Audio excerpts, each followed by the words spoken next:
Welcome to the What Anyone Can Do podcast with Leo Batari and me, Randy Cantrell.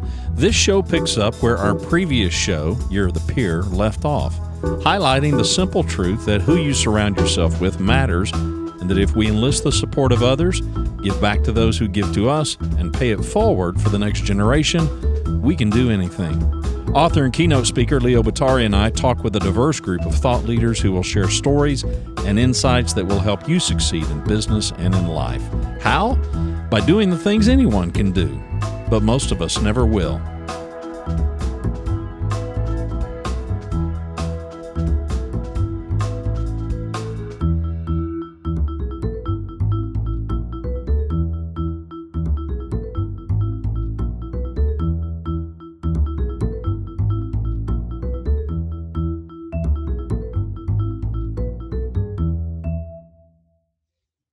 Well, I meant to look up and see what number this was going to be. It's season 2020. I can tell you that because it's year 2020. What Anyone Can Do, the podcast. He is Leo Batari. My name is Randy Cantrell. And today we decided ahead of time that we want to talk about teams, kind of some favorite team stuff. Kick us off. Yeah, I've been having a ball, by the way. I've been like totally heads down into the book, into Peer Innovation, which has been an absolute ball. And in one of the chapters, and I won't get into a lot of the things that are necessarily in the book right now, but it just prompts a great question, from the workshops where I'll talk with, these CEOs or cross-functional work teams or whatever, and I'll ask them, what's the favorite team they've ever been on and why? And I think it's not only something that I'd like our listeners to think about, what was the team and what was so great about it, right? And then also maybe I think we can talk about some teams maybe that we weren't on, but just teams that we admire. Maybe some teams from sports or business or things like that we've, encountered.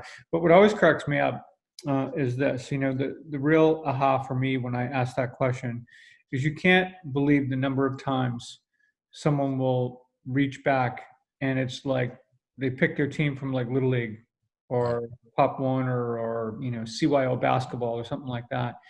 And these people, by the way, are on average 40 to 60 years old or whatever, in their 60s. And, so I'm thinking, all right, so you got to go back to when you were like 12, to pick a good team. Like you haven't been on a team since that's made kind of an impression on you. That's a little bit unfortunate. But the other thing, though, I think it really shines a light on is imagine that team made such an impression on them that they just never forgot it. That experience was so meaningful and so powerful that they can talk about that Little League baseball team as if it were yesterday. And I think that's really kind of cool, and just shows us, I think, the unbelievable impact that being part of a really great team, can be, especially when I think most of us recognize that what we are capable of doing together, is just so much more than, what any of us could do alone. And you also see, I think, that when we have a team, we need different people with different skills, right? I mean, so I always think about it like if, the days when you had like, a dozen plus kids in the schoolyard and all of a sudden it was like, all right, we're going to play a game of pickup basketball and you'd have two captains and now you're picking players, right? So as you're picking players, even back then, even though you weren't thinking about it consciously, I mean, in the back of your mind, you're thinking, all right, I need someone who can bring the ball up. I need someone who can shoot. I need someone who's tall in the middle. I need someone who can rebound the basketball. I mean, I'm looking for these different kinds of skill sets that we can bring forward, because if I don't have people that can do all of those things, we're just going to get killed. And, right. and for most of us, we weren't necessarily the person who could do it all. So, and I don't think it's any different, obviously, in the workplace or in any team that we see. You just see people who are capable of making really good contributions. And maybe the scary part of being on a team is that it comes with a lot of responsibility. Being on the team isn't a spectator sport by definition, right? I mean, you have to be willing to step up. No matter what it says on your jersey, it is you on the floor, or you on the court, or you on the field, or in the office, or wherever it happens to be.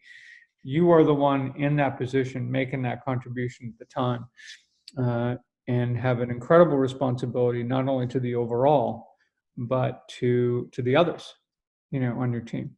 But I don't know if in terms of like, what's a favorite team you've ever like been on, and then we can maybe talk about some other teams that we like. Yeah. And the ones that leap to my mind first, um, my son started playing hockey, and the inline hockey craze hit 20 plus years ago, probably close to 25 years ago, when inline skates really became popular. Here in the DFW area, not a lot of ice. This is back before the Dallas Stars came to town, and they built ice arenas around town. And I was involved, especially in the inline hockey world, and uh, took an appointed volunteer position with USA Hockey out of Colorado Springs. They started an inline division and wanted me to kind of cover the South Central territory, setting up leagues and working with rink owners that had rinks that could facilitate inline hockey. So I started coaching, and my son's team was, I don't know, they were 11, 12. So that was the first team. And I wasn't a player. I was a coach, but to your point, You're part of the team. exactly. Sure. Exactly. Which is kind of why my head goes there, as opposed to being a player, being somebody just kind of helping these kids learn. Well, I ended up keeping a group together kind of through high school. And the team that stands out for me, there's a local university, University of Texas at Arlington, UTA. And my son went there, and they had a club team, a collegiate inline hockey team. There's a whole league, there's a national championship. It's, it's a big deal for a club sport. And of course, the university is somewhat behind it as a club sport. And that team asked me to coach them. And so I coached them for 4 years. And we qualified to go to the nationals every year. The best we ever did was 8th in the country. But, I've got these group of guys, and these are college guys. And now these guys are all pushing 40. And, we stay in touch. They had great success. They absolutely loved each other. And I pushed them really hard, drove them really hard, but it was just, when I think about team, everything that would epitomize the way I believe an ideal team should function, we absolutely did it in spades, with that group of guys, and watching them through their college career. And, some of them are, they've got their own business. A guy's a dentist here. A guy's got his insurance agency. My son's got a home inspection business. Other guys are, firefighters. And it's just, now in retrospect, to see where they've come, and to see, all the late nights and all the road trips and all the hotel stays and stuff that we did when these guys were 19, 20, 21, 22. In hindsight, it's even sweeter, to see. So that's the one that comes up for me. Well, there's definitely a certain discipline you get out of being on a great team that you carry forward. And it's not, completely unusual that people who are part of really good, high-performing teams earlier in their life are able to take that experience and bring that forward in a way that is really powerful. One of the 3 elements that, talk about in terms of high-performing teams is you've got to have a real common purpose. Like, there's a reason you're there. There's something that you're looking to do. And And, we think about whether it's trying to create in business that you want to create the greatest product or the greatest service in the world, or you're trying to win a national championship or a world championship, whatever that happens to be. There's a singular thing that there's a reason you're all there that connects you all in a really powerful way. The other is that this notion of, I think, shared values and behaviors, right? What does it take to really be a contributing member to this team? What does that look like? You talked about the work ethic maybe that you would have had to have in order to be able to endure those practices and be able to be challenged in that way. And there's just so many things there that you have to share. If you're not willing to do the work, if you're not willing to do this, if you have an attitude about that, if you don't, then you probably don't belong on that team, right? But then I think the third thing, because we speak to kind of how you're the same, right? You share this collective reason you're there, you share these values and behaviors, yet the hope, of course, is that the players are also really different.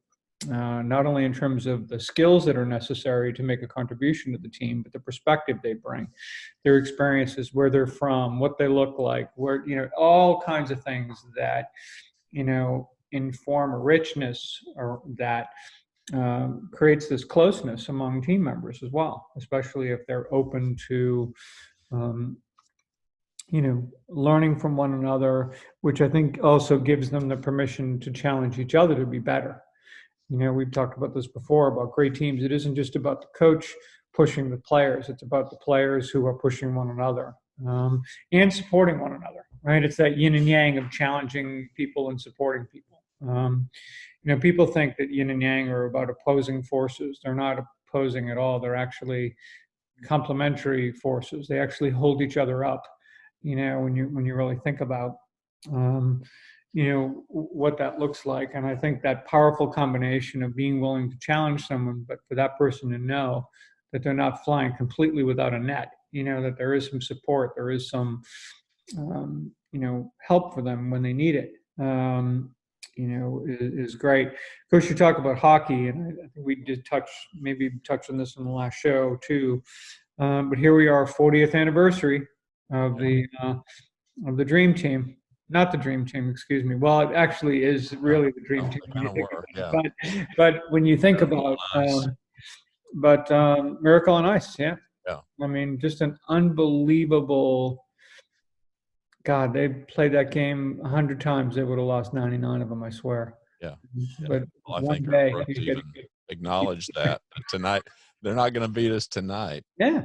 And I think back of my little college team and playing at a ridiculously much lower level, obviously, but cool stuff and important to me, important to these guys. And we invested a ton of time and a ton of effort, and the skill set was all over the board. I mean, just absolutely all over the board. One of the guys that I was absolutely leaned on the most was not at all the fastest skater, but played such a pivotal role in every situation. And, he used to lament all the time that he would lose being able to play if a teammate took a penalty. Because if a teammate took a penalty, Eric probably wasn't going to see much on the floor just because you're down a man. And yet, man, he's so made up for it in so many other ways, and I could say that about anybody and everybody on the team. And not everybody made the team, and not everybody stayed on the team. I had some players that came in and they had great skills, but they didn't fit. They didn't fit. They clearly didn't have the commitment. They clearly didn't share the same values. And not just me, but the team. The guys wouldn't tolerate it. Mm-hmm. They just wouldn't tolerate it. And that culture made a big shift in our ability. We won every year. We won this region of the country. We won the championship in this region of the country, which would include schools from Louisiana and Oklahoma and Texas. And, so the team accomplished quite a lot. But yeah, the standard that they set for themselves, and I had a small part to play in it, just kind of guiding them and showing them the way and expressing belief initially because they were very dysfunctional when I came in. I got summonsed to come to a team meeting where they were asking me to coach because the wheels were almost literally off and the talent was there. They were it was chaos and infighting. And we got that turned around, but they needed somebody to show them, y'all don't have, this doesn't have to be this way. And once that clicked, I mean, it was Katie bar the door. It's easy to see, when you tell a story like that, and we think about how challenging it is, but how important it is just to get people to believe in themselves, to see what's possible, to imagine that they can, they can be better than they ever could be left to their own devices, right? And part of that starts with just your mental attitude about everything. I mean, think about it, whether it's business, sports, or whatever. This idea of people pushing one another to be better. And when that happens and when they see the result of that, and then that inspires confidence in themselves and the process and the team and everything else when they can start, producing or winning or whatever it may happen to be that they're trying to do. But yeah, I think that role, which really runs counter to, I think a lot of the complete, command and control, don't care about really the culture or anything like that. It's completely task oriented and task driven. I mean, you just cannot build unity around that, in a way that's particularly effective and certainly not sustainable. You do it for a while. You want to scare people, you want to do whatever, but Well, one of the first things that I did, I had an opportunity. There were some problems with the university, and the university had some problems with the prior leadership, which was a big part of the dysfunction. And I fought like a demon for these guys. And I knew some of the guys, but I didn't know all of the guys.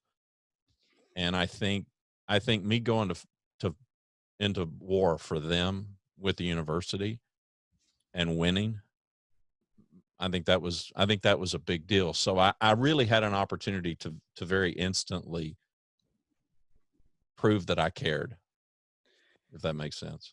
And I think it's a really great, example also. Anytime a team has to deal with adversity, it's a real opportunity to bring everybody closer together. And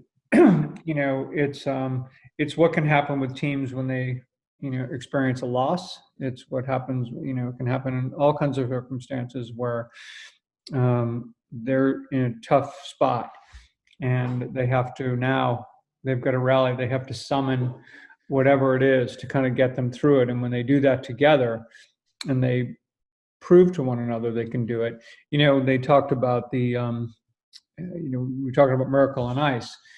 I think for a lot of people who didn't live through that and hear about it just years later, they thought that was the gold medal game, and it wasn't. It was the semifinal game.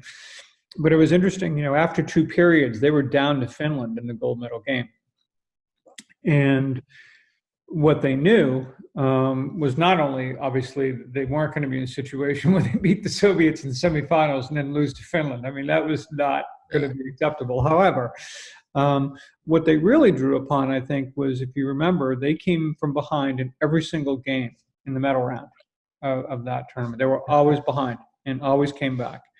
And they drew on that belief in themselves that, yeah, coming from behind, we can do that. We've done that. We've proven to ourselves that we can do that.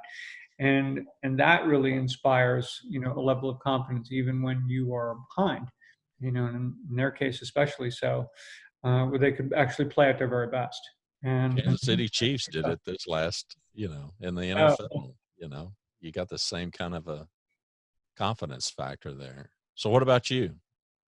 What's your favorite team? Wow. So there's one that I mentioned in the book that is a really fun story, and I'm going to let that go in the book. But there's another team I talk about as well, and this is a little different in that it was our learning team at Seton Hall.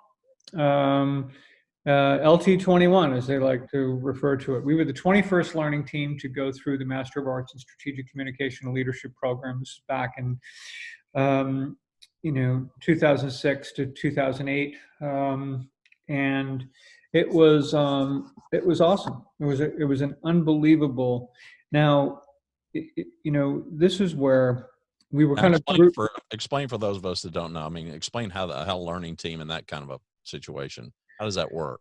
Well, it works because, or it was designed in a way where, typically when we'd go to school, or certainly when we were going to school back in the elementary school and high school in the 60s and 70s or whatever, we would be, in a classroom, you'd have the teacher there, you'd take your test, you do your thing, and there wasn't a lot of group work back then, and so all of a sudden you're in graduate school and you've got a lot of mid to senior level executives as students, and the faculty wisely realizes, wow, there's a lot of intellectual capital in this room. There are a lot of experiences to be shared and a lot of things that these students can learn from one another as opposed to just learning from the material or learning from the professors. So they kind of flip it on its head. The idea is that we believe they can learn from one another. And they will learn actually more from one another. And, if they can follow through with maybe learning some material and maybe the professor can throw some things in here and there, as opposed to the other way around. Again, they just recognized how powerful a model that could be. So our learning team had a lot of really talented, smart people and we were really dedicated to one another to help each other do well and do better. It's kind of funny. It kind of more fits the definition of a group when you think about the fact that we all had individual outcomes. Yet at the same time, as a large group, we were forced to work together in teams when we had singular work products that we had to submit, whether it was a project of some sort, it could be a presentation, or it could be a paper, or whatever that happened to be. So we worked as a large group and we worked as teams to produce certain work product. But, I think, and by the way, and one of the things I admit in the book, because it was such a shift for me to be in an academic environment that was a team setting, I wasn't a great teammate when I started. I think I got a lot better as I went along with some, good lessons from instructors about maybe how I might do things a little differently, and same thing with my fellow students and their being patient and all that. But I think overall, when I think about having gone through that program, I don't really think of it in terms of my getting a 4.0 through that program. I think about everyone helping me make that possible. I did not do that by myself at all, not a chance. And I like to think that because I helped others do the same, that's the more gratifying part of the experience. So I think people were genuinely respectful, understanding of one another's differences. We learned a lot. I mean, there were people that came from really different circumstances, backgrounds, industries, all that, than I'd ever even really been exposed to. And it was extraordinary. It was just a great experience in that regard. But I think everyone rooted for everyone, and they were ready to pitch in and help everyone. And over time, I think we developed a lot of trust there, even if it was kind of rocky at the beginning. We lived the Tuckman's version of, forming, storming, norming, and performing. And there was a storming period in there, but then actually, as we went on and did more team projects, as we get deeper into the program, those issues become less, because now we know how to work together. We know what the rules are. We have expectations of one another that are common and clear, as opposed to somebody's definition of what submitting something on time, and someone else's definition is different, because they have a more casual relationship with deadlines, so, but once you get all of those things, on the table, and you agree that, we're going to be way better at this if we do this together than if one person just goes off on their own, or that, so I think for me, that was an incredible experience. And, I stay in touch with, several of those team members. Oh yeah. Yeah. And this is a while ago now. You think, and the real irony, and I never would have anticipated this, but, I graduated in March of 2008. It was kind of off the academic calendar, if you kind of think about it. It was like early March of 2008. And I was actually invited to teach in the program, and actually taught the September 2008 learning team that came through.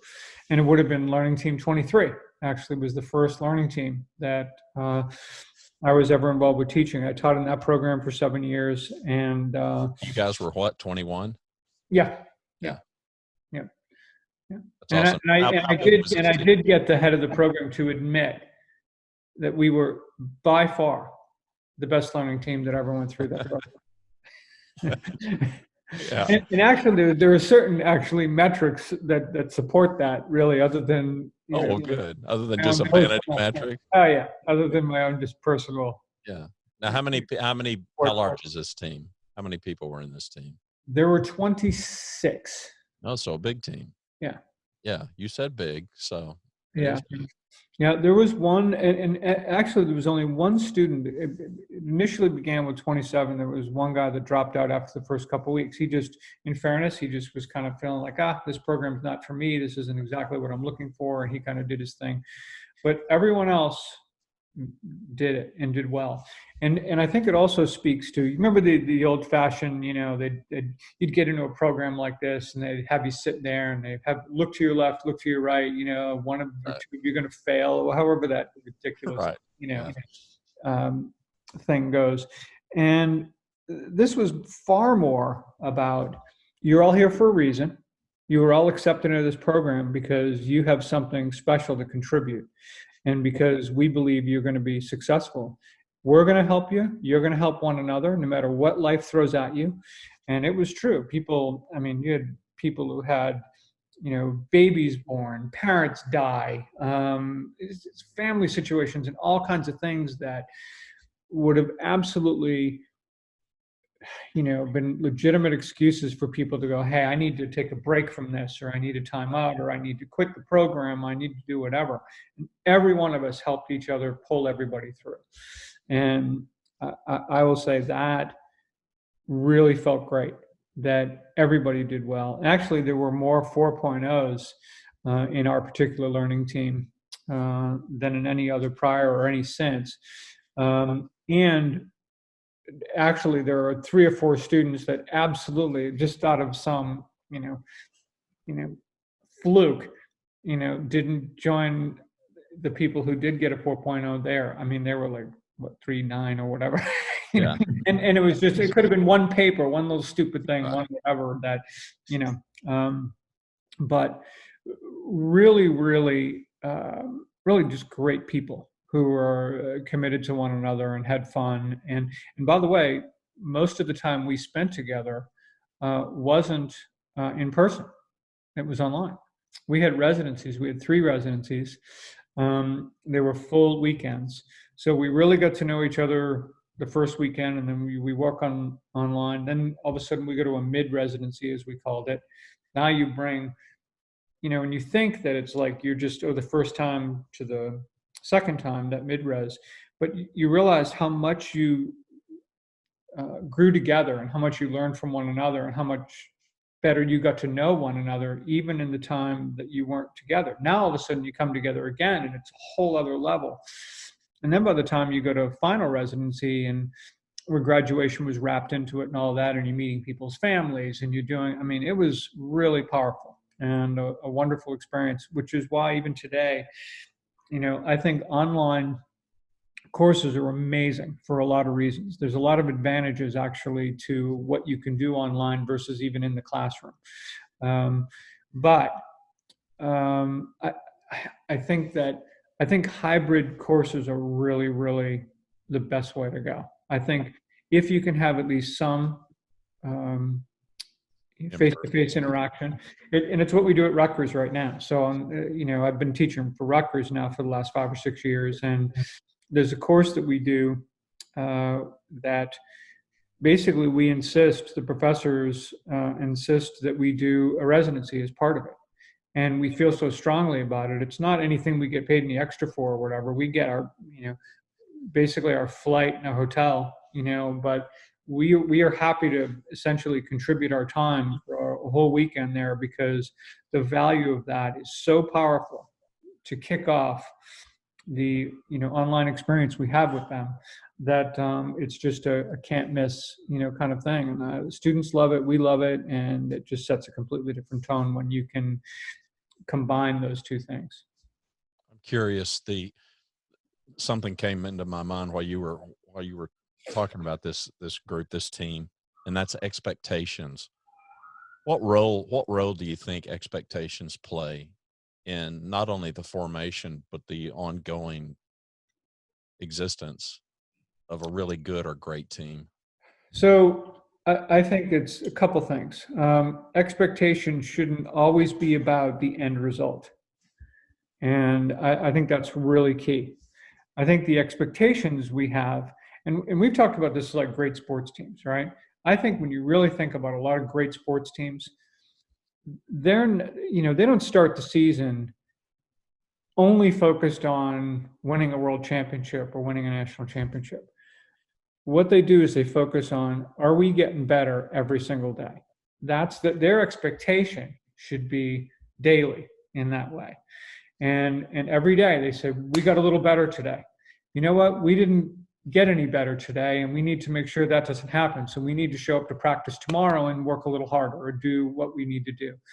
Those are the teams that, because they create those small wins and because they celebrate that along the way and evaluate that along the way, set themselves up to actually be able to compete, to meet an expectation of winning a national championship or a world championship. And that's kind of what that's about. And I think so when either team members or leaders or coaches or whomever needs to get the team focused on that. And I think about going out to play golf, and I'd love to be thinking, sure, I'd love to shoot par today, but you know what? I'm on the first hole right now, and I just got to put it in the fairway. And when I do that, I'm going to put myself in a position to hopefully get it on the green in regulation, and it's one at a time. And by the way, just because I hit a great drive doesn't mean I'm going to hit a great second shot. Or just because I hit a bad drive doesn't mean I can't get myself back into play and save par. So all of these kinds of things where, it can help us not get too confident maybe sometimes, or not get too down on ourselves when we realize that this is a one thing at a time. And the next one usually, what you did the last time isn't going to be any indication of what you're about to do next. And but so I like to think about it like that. And I think about things like winning accounts or winning national championships or producing great products as the reward versus the goal. The goal is how do we get better every day? I mean, I think of the business context and the sports, like the hockey team that I mentioned. And for me, this is just for me. I mean, the relationships, the collaboration, the connectivity, the communication, all of that came way before any of the other stuff. And without that stuff, the other stuff would have frankly been pretty stinking empty. I mean, who cares if you've got the trophy, but the relationships just for me, the relationships really made the difference. And all of the teams that I think about that I've ever been even remotely a part of that were the most enjoyable were, ironically enough, the most accomplished, got the most done. But that's not why I remember them so fondly. I remember them so fondly. here in Dallas, of course, it's a pro sports town, and anytime a pro athlete, especially a high profile pro athlete, retires, you hear them say it, and you hear them say it in every market on the planet. The thing that they miss are the guys. The thing they miss are the play. The thing they miss is the locker room. It's those Yeah. relationships, and I feel very much the same way. Yeah, no, I think there's no question about that. One of the things, speaking of that, was I had been involved in a Vistage group for a number of years and really enjoyed that. I mean, thoroughly recommend that to anyone as far as being part of a Vistage group or part of a in-person peer advisory group. Of course, more recently, when my travel schedule has put me in a position where it's so unpredictable and I'm such an unreliable participant in those groups. And at the same time, such an advocate for people who are part of groups that when you have your group meeting, you need to be there, because it is 80% of life is showing up. And when you're in a peer group, it's that and then some, because your physical presence matters. And when you're there, the fact that you're prepared and engaged and all of that thing, is so crucial to the experience. So it's been difficult for me of late to be part of a group where I can take a whole day and know that I'm going to be in town, number one. Recently I've gotten involved, and hope we'll have Alexander Keenan on the show at some point soon, where he leads what he refers to as these Win Mastermind groups. He uses the Circles platform. We touched on it a little bit at the end of the show last week with Dan Hoffman. Has this platform called Circles, which is really extraordinary conversation platform for these groups. You've got Alexander facilitating the meeting. You've got people who are coming together. It's 1 hour long, which is kind of amazing what you can accomplish in an hour, but the agenda and everything that's done is so tight, and everyone gets equal time. They're smaller groups, but I get done with the hour and I'm like, wow, is this powerful? And I'm thinking about all the notes I took and the things I got out of it, the action items I have for myself, and how I can help other people who were part of our virtual call. And by the way, the people are from, the Netherlands and Romania and from, just different places from around the world, and US, of course, as well.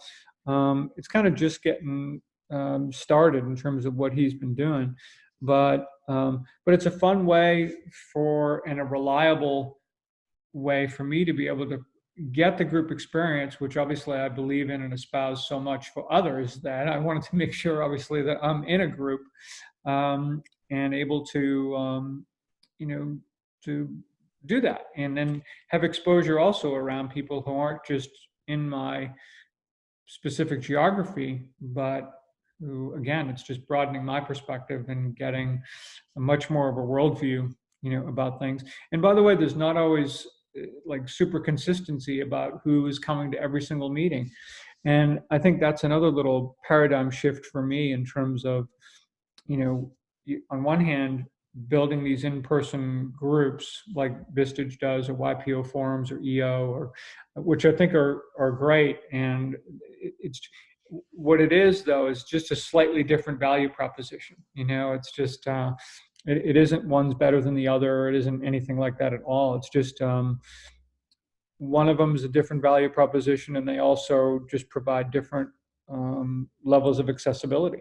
And they've been great. So yeah, definitely a shout out to all the peer groups out there. And if you're not part of one, I think you should really look into it. And whether it's an in-person group in your own community or a virtual group that you can find online, it's a valuable experience, and something that I'm really looking forward to for the 2020 and beyond, as we look to take peer innovation and take a lot of what we're doing with groups and teams and really extend our reach.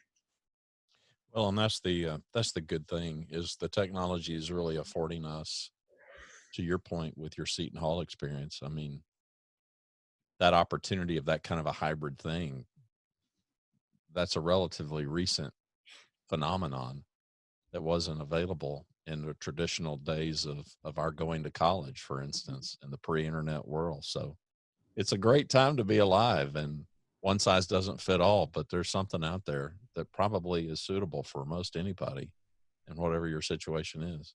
Well, when you think about, you know, I mean, growing up with a landline where you actually did dial your phone, and when it was black and white television, or you listened to a transistor radio as you were running around, and you see the, the the unbelievable, you know, gulf between that and where we are today from a technology perspective, and where we're going fast. It is really like not to be believed, and it is an exciting time.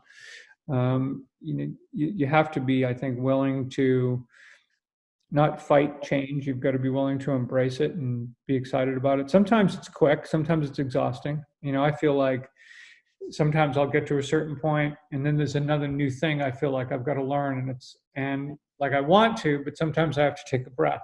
Sometimes it's just exhausting, to constantly try to keep up with what's next. But it's certainly worthwhile, and it's also something that I credit my the kids that I'm around in terms of our own adult children, but also the students that I work with at Rutgers, who are decades younger than I am, who grew up in a completely different world and shaped by entirely different experiences and have different views on things and different ways of thinking about things.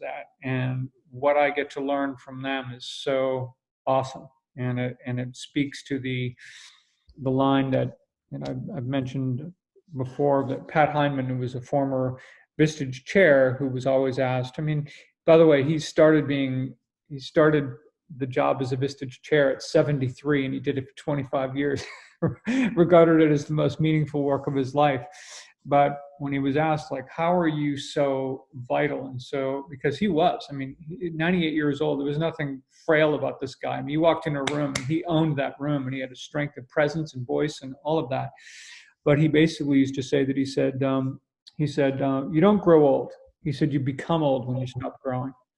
And I not only have never forgotten that, but I really try every day to be thinking about how can I continue as best I can to keep growing. And if I do that and keep thinking about what's next as opposed to what's been, then that kind of keeps things exciting and keeps things fun. So. Well, and you're growing because you're cranking out the words by the thousands on the new book. So let's hawk the two. All These right. are the two. I'm holding up The Power of Peers. That's book 1, and What Anyone Can Do, book 2. And the man is now in the throes of writing book 3. That's right. We're going to talk about peer innovation, transforming A players to an A team. And that's how you grow. You just keep writing. You keep writing more words. But and those words, are a function of spending a lot of time with a lot of people and learning a lot from them, and just trying to provide a narrative that I think reflects all of those things. I mean, these, none of this is just all kind of sitting in a room and coming up with it out of thin air. This really came from a lot of experiences with a lot of people, and all of these groups and teams that we're all part of in our lives, including our family, which should be our number one team, right? That should be our A team, our dream team. So. Well, and I will say before we disembark on today's journey, this 2-man team is a really important team to me, and I've said it before, and it bears saying again. I reached out to Leo because I had read book number 1, and I got very interested. And if you are interested in this conversation, if you're interested in group learning, in peer learning, in organizational learning, which includes obviously behavior and all the other stuff that goes with that, be bold. I was bold enough. I reached out to Leo. He didn't know me from Adam, but I wanted to learn from a guy who is in front of peer groups regularly. I don't know of another human being on the planet who is in this topic and in front of groups and taking a hard look at this and doing the degree of listening that you're doing, as well as trying to provide frameworks and tools and not shooting people, as Scott Mordell talks about, which is great. And so this 2-man team, that we've got in this podcast would definitely make my top tier list. So I appreciate you and everything that you do. And we're just trying to evangelize. When Leo started the company, peernovation.co, my LinkedIn profile, I told him, I said, okay, I'm going to give myself the title Chief Evangelist. And that's really kind of how I feel, of just aiming the spotlight on it. It's such a powerful tool, and for all kinds of reasons, to help people with their lives. And it transcends sports. It transcends business. It really is, to your last point about our families. I mean, it's who we are as human beings. Yeah, well, I'd echo certainly what you said about, our team. But also, I want to add the 1986 Boston Celtics, greatest team ever in NBA history, as far as I'm concerned. A lot of people would, dispute that. A lot of Bulls fans, Lakers fans, Golden State fans. But hey, I don't think there's anything like those guys. Yeah, exactly. Exactly. Visit the website. It's LeoBottary, leobottary.com, peernovation.co. It'll take you to the exact same place. We appreciate you listening, watching the podcast. We hope you'll subscribe, and you can check out all of Leo's work. And if your company, if your organization has any interest in this kind of a topic, Leo is performing some really effective and powerful workshops. And before we say bye, just touch real briefly on that, and I'll give you the last word. Yeah. Well, the workshop really comes from everything that is basically from workshops with high performing groups now being translated into value for high performing teams. And it's been real exciting to be able to extend that work and bring it into workplace teams where it can make a real difference. When we think about, we're going to be alongside AI in the workplace pretty quickly. And again, like we talked about, we can either fight it, resist it, or whatever, or we can embrace it. And I think when we do embrace it, embracing it as a team is going to make us a heck of a lot more effective than if we try to simply coexist with it as a group of high performing individuals. So I think it's got people thinking about, if I'm going to do that, if I want to grow, if I want to double my business in 5 years, if I want to do all of these things that are these lofty goals, they realize they can't. The only way they're going to do it is they're going to do it together, and they've got to. And when you want to play at that level, then you've got to be that much better together. And again, this workshop isn't about trying to shoot anyone, as you suggested. I don't come in telling people what the ideal team is or what they should do or anything like that. I give them a framework to discover that for themselves.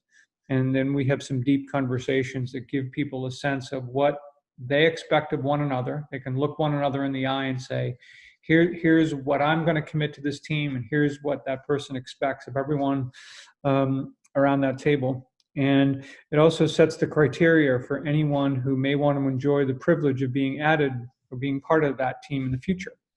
Let you know that you've got a high bar to chin here if you want to join this team. And it's very powerful, I think, for the people involved. And it's certainly exciting for me and such a learning experience every time I work with a new team in a different kind of organization. So it's good, fun stuff. And so thanks for that. And hey, look forward to seeing everybody next week.